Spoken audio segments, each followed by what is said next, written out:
Oke, jadi ini hari ke-7, ke-8 aku mau olahraga tiap hari. Yaudah, kita mulai. Hari ini gagal lagi karena kita nggak bikin jadwal. Jadi sekarang baru olahraga jam setengah 8 malam. Dan tadi banyak hambatan-hambatan atau distraksi, antara lain kayak TikTok dan lain-lain. Tapi terbaik kita nyampe di titik mulai live dan mulai ngevideo. Jadi kita mulai step kecil kita, yaitu ngambil kaos kaki. Nih, ambil. Tadi aku udah siapin, nggak tahu kenapa, refleks saja. Nah, sekarang berarti kita langsung ke treadmill aja. Halo Ces, selamat malam. Udah selesai lesnya tuh, jam 8 ya, belum selesai tuh. Lagi les kah? Semangat lesnya abang. Anjay. Ya Ces, gimana Ces? Potongan baru Ces, habis ke barber nih. Bagus nggak? Bagus nggak?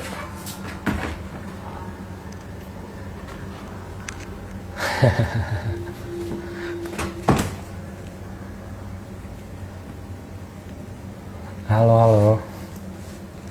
Ini mode, bukan mode opa Korea, sekarang mode abang-abangan tongkrongan.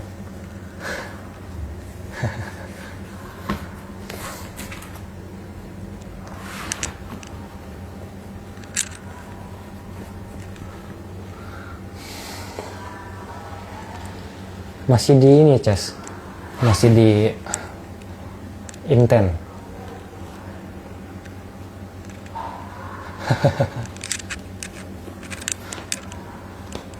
Masih lagi di inten. Wah, ketahuan buka IG nih. Masih ketahuan nih, bukannya belajar nih.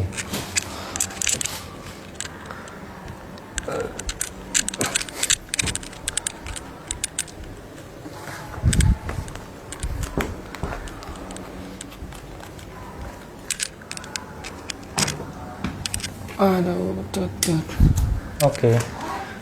Mari kita mulai aja langsung. Jangan lupa kita atur dulu supaya kita bisa nge-track detak jantung.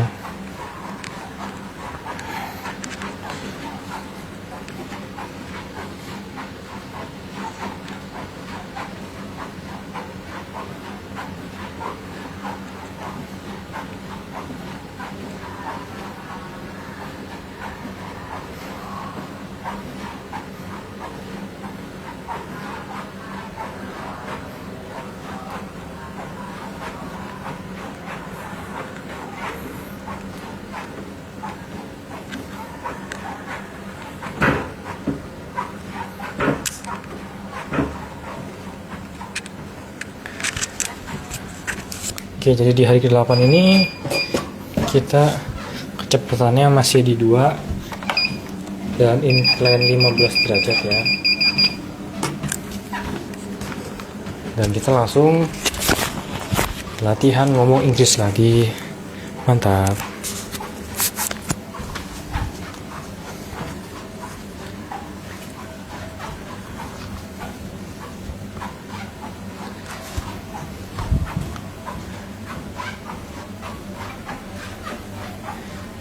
Projection ignores the other person's inner reality.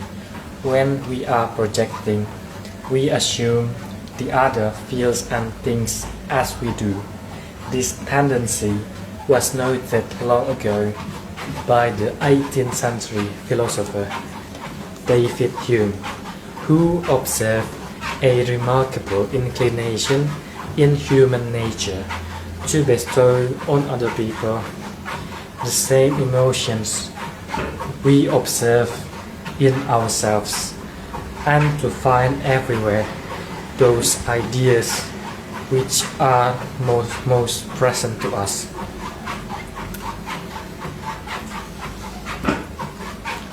In our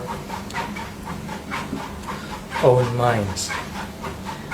In full-fledged projection, though, we simply map our world onto someone else. with no fit or attunement whatsoever. People who are self-absorbed, lost in their own inner world, have little choice but to project that sensibility onto whomever they perceive. Some argue that every act of empathy entails a subtle sort of projection, that tuning in to someone else triggers it in ourselves feelings and thoughts that we can readily, though mistakenly, attribute to them. The analyst's challenge is to distinguish her own projections, technically the counter-transference, from genuine empathy. To the degree that a therapist is aware of which of her inner feelings mirror the patient's and which come instead from her own history, she can sort out what the patient actually feels. If projection makes the other an it, empathy sees the other as a you. Empathy creates a feedback loop as we work towards a fit between our perception and the other person's reality. The therapist, monitoring his own reactions, might first note a feeling in his own body that did not originate there. The feeling arises from what he senses in the patient. Its meaning will emerge as it recurs, pass back and forth as the client-therapist relationship builds. By sharing that inner sense, he can reflect the other person's experience back to her. As empathy sharpens its attunement, our sense of well-being depends to some extent. Halo penonton setia, hai Kak Ferry.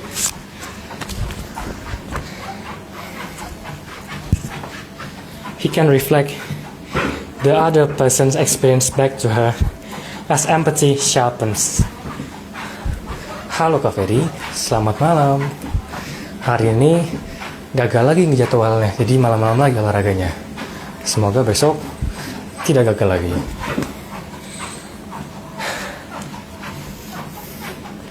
He can reflect the other person's experience back to her.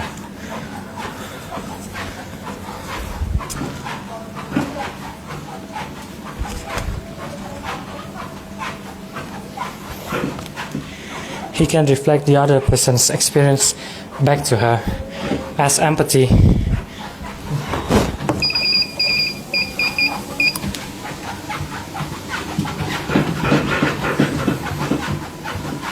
As empathy sharpens its attunement. Our sense of well-being depends to some extent on others. Regarding us,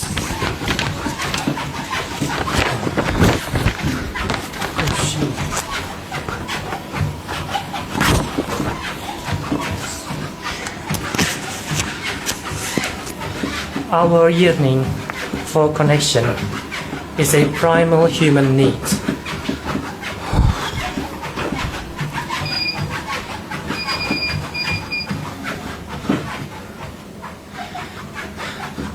Minimally for a caution for survival. Today, the neural echo of that need heightens our sensitivity to the difference between it and you, and makes us feel social rejection as deeply as pain. If being treated as an it unnerves us so, then those who always regard others as such are particularly disturbing.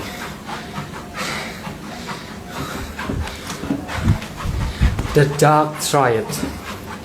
My brother-in-law, Leonard Wolf, is a gentle and caring man by nature, a culture scholar by training,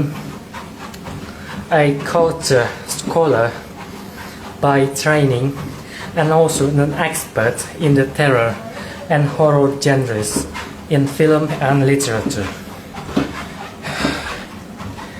Those interests brought him some years ago to consider writing a book about a real-life serial killer. The man had murdered 10 people, including 3 of his own family members, before being caught.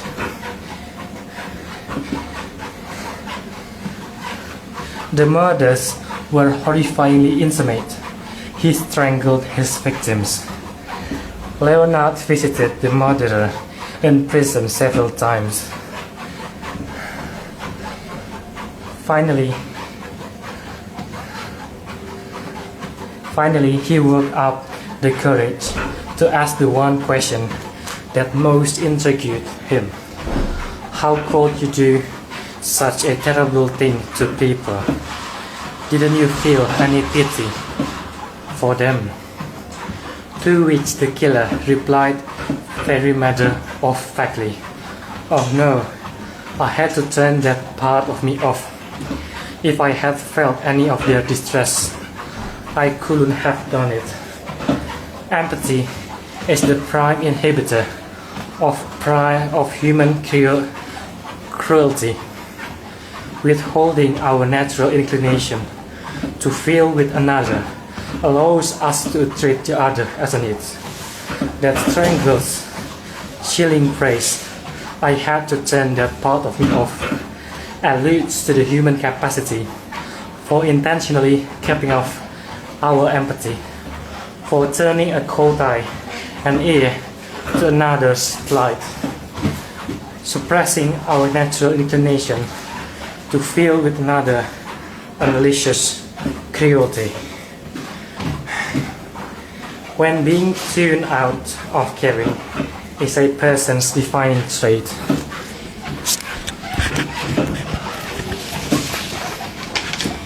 they typically belong to one of the types that psychologists thought the dark triad: narcissists, Machiavellians, and psychopaths. All three types share to varying degrees an unappealing, though sometimes well concealed core: social malevolence and duplicity, self-centeredness and aggression, and emotional coldness. We will do well to familiarize ourselves with the hallmarks of this threesome, if only to better recognize them. Modern society,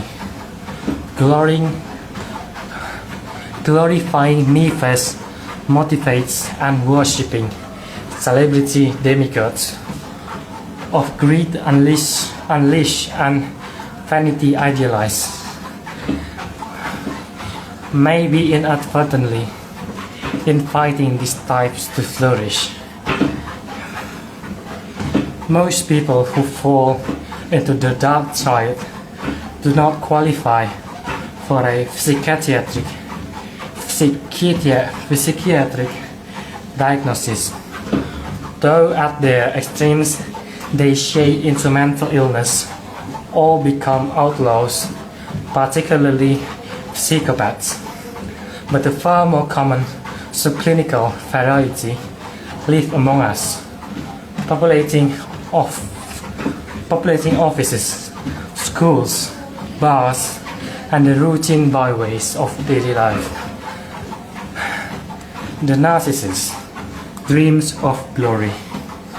A football player whom we will call Andre has a justified reputation as flashy. He is adored for making tough, spectacular plays, at crucial moments in important games. Andre does his best when the crowds roar loudest, when the spotlight shines.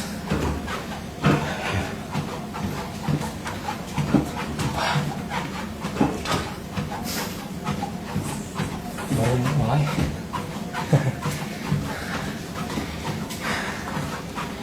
When the game is on the line, one teammate told a reporter, "We are happy to have Andre on the team."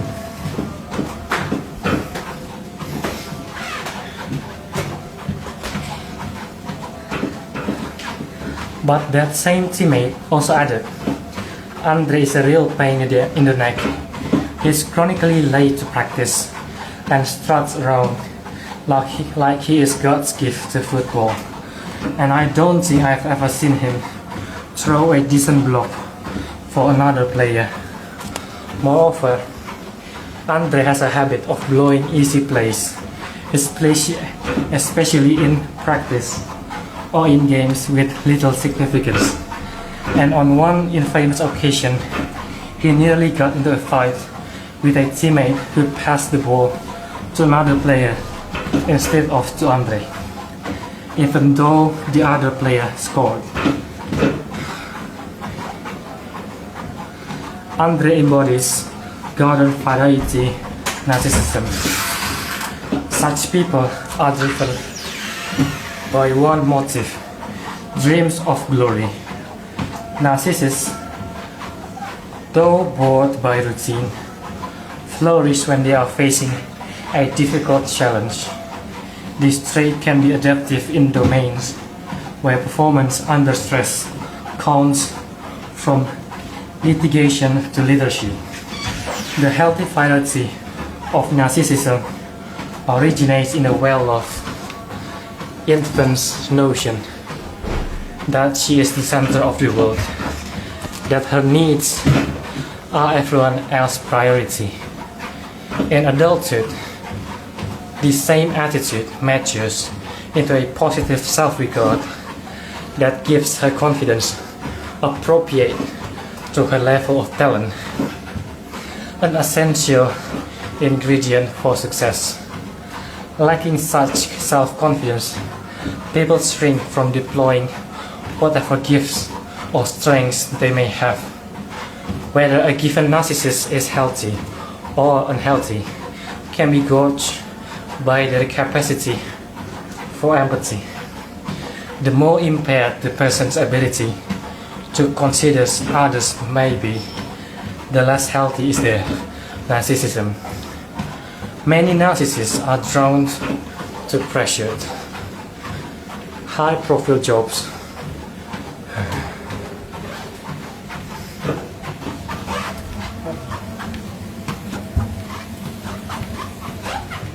Hai Mar, jadi kenapa jalan mundur? Karena dia bagus buat olahraga kaki, buat lutut sih fokusnya. Tapi dia juga buat kardio bagus. Nih coba nih. Sekarang kelihatan gak tuh? Bentar ya. Nih. Sekarang aja cuma jalan mundur, detak jantungnya udah 10. Oh, ini lagi baca. Sebenarnya buku apa aja sih? Tapi ini Social Intelligence judulnya. Buat ini sih, buat masih belum tahu Mar, masih ini ku gap year, jadi tahun depan mungkin ke luar negeri sih, tapi masih belum tahu kemana. Ini baca buat latih artikulasi ngomong Inggris aja sih, latihan. Kontennya ya yang seru-seru aja atau yang tertarik aja. Lu teh di mana Mar? Kuliahnya Mar? Oke deh. Yuk.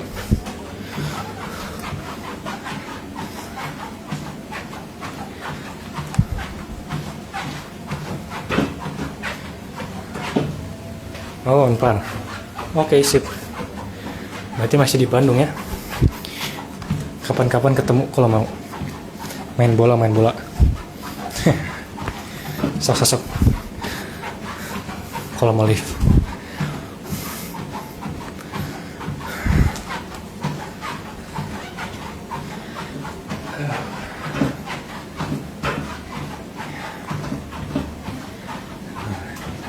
Many narcissists are drawn to pressured, high-profile jobs where they can use their talents well and the potential laurels are great, despite any risk.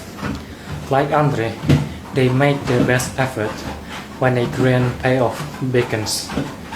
In the business world, such narcissists can end up as larger than life leaders. Michael McCubbie, a psychoanalyst who has studied and treated narcissistic leaders, observes that the type has become increasingly common at the top echelons of business today, as competitive tensions, as well as executive pay and glamour, have escalated. Such ambitious and self-confident leaders can be effective in the present cutthroat business world. The best are creative strategists who can grasp the big picture and navigate risky challenges to leave a positive legacy. Productive narcissists combine a justified self-confidence with openness to criticism, at least to criticism that comes from confidence. Healthy narcissistic leaders have the ability for self-reflection and are open to reality checks. They develop a sense of perspective and can be playful even as they pursue their goals. If open to new information, they are more likely to make sound decisions and are less likely to be blindsided by events. But unhealthy narcissists crave to be admired more than to be loved. Often innovators in business, they are driven to achieve, not because they have a high internal standard of excellence, but because they want the perks and glory that achievement brings. Caring little about how their actions affect others, they feel free to pursue their goals aggressively, regardless of the human cost. In times of great turbulence, Maccabee proposes such leaders can seem attractive, if only because they have the audacity to push through programs that bring radical changes. But such narcissists emphasize selectively, turning a blind eye to those who do not fit their striving for glory. They can close or sell a company or lay off multitudes of employees.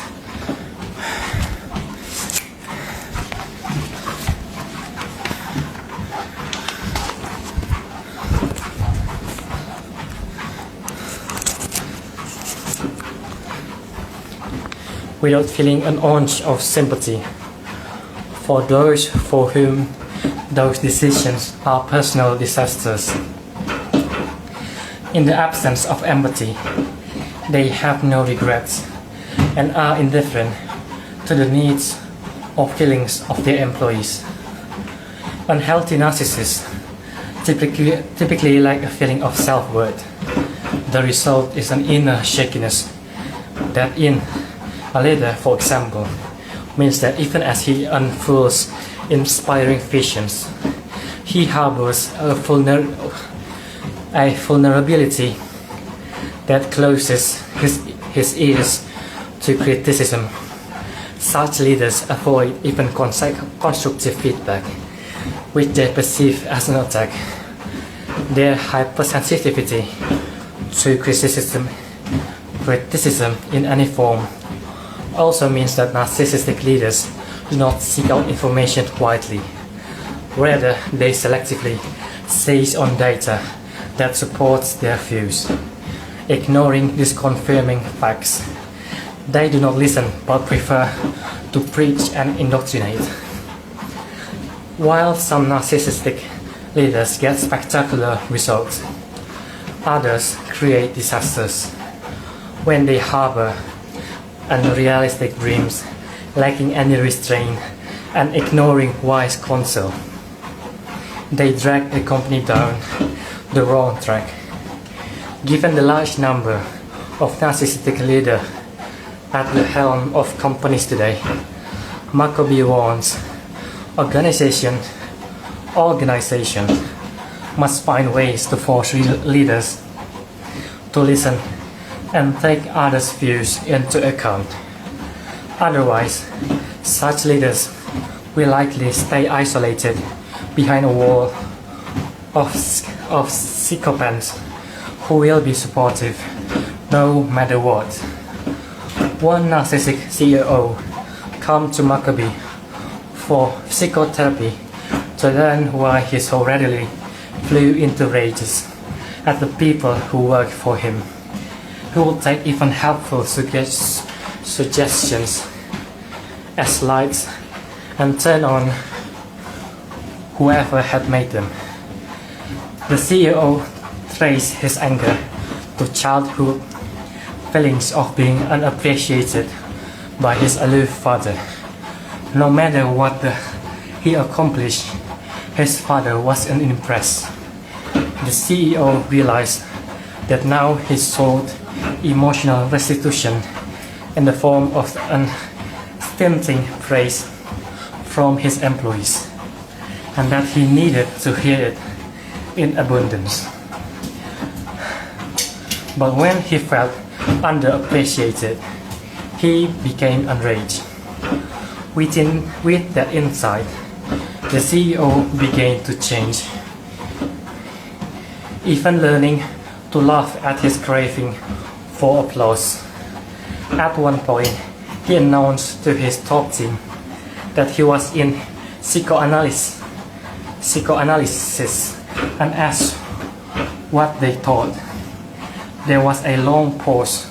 Then one executive worked up the courage to say that he didn't seem as angry anymore. So whatever he was doing, he should keep it up. The dark side of loyalty. My students, a business school professor confides, understand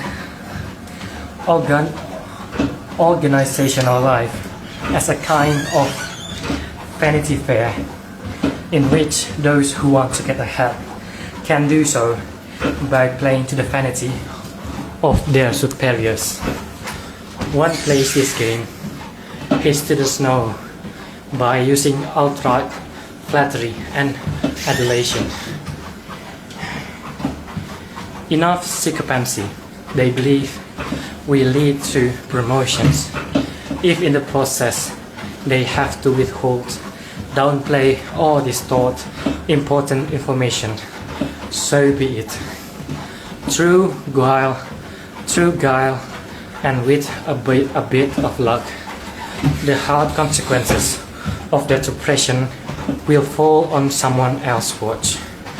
That cynical attitude goes to the heart of the danger of unhealthy narcissism in organizational life. An entire organization can be narcissistic. When a critical mass of employees share a narcissistic outlook, the outfit itself takes on those traits, which become standard operating procedures. Organizational narcissism has clear perils: pumping up grandiosity, whether it is the boss or some false collective self-image held throughout the company. Hello.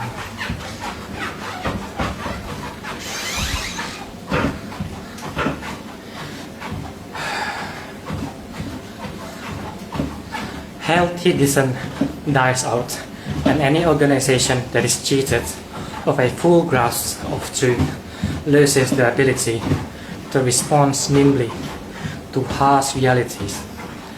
To be sure, every company wants its employees to be proud they work there and to feel that they share a meaningful mission.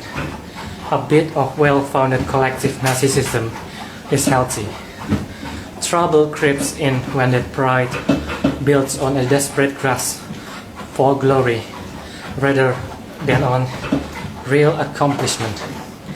Trouble grows when narcissistic leaders expect to hear only messages that confirm their own sense of greatness.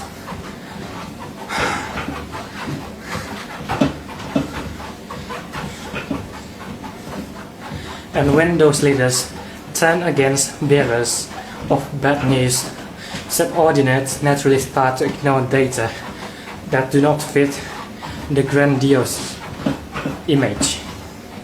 This skewed filter on reality need not be cynically motivated. Employees who themselves gain ego inflation from belonging will bend the truth willingly in exchange for the rosy feelings of group self-adulation.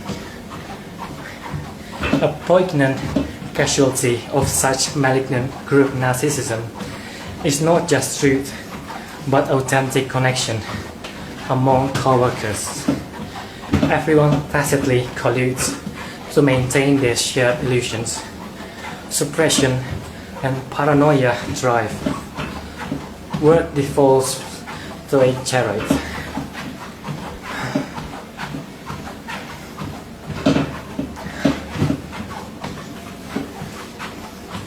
In a prescient scene in the 1983 movie Silkwood, Karen Silkwood, a crusader against corporate corruption,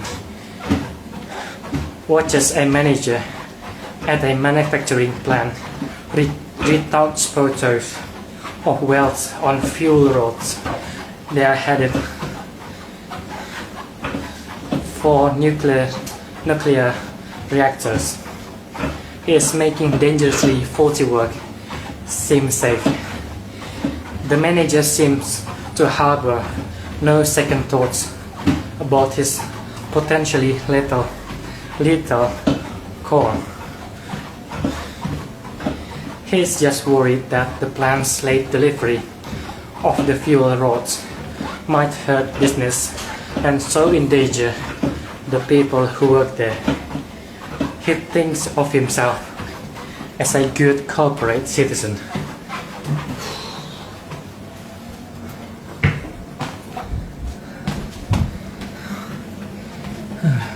Oke, sudah 30 menit.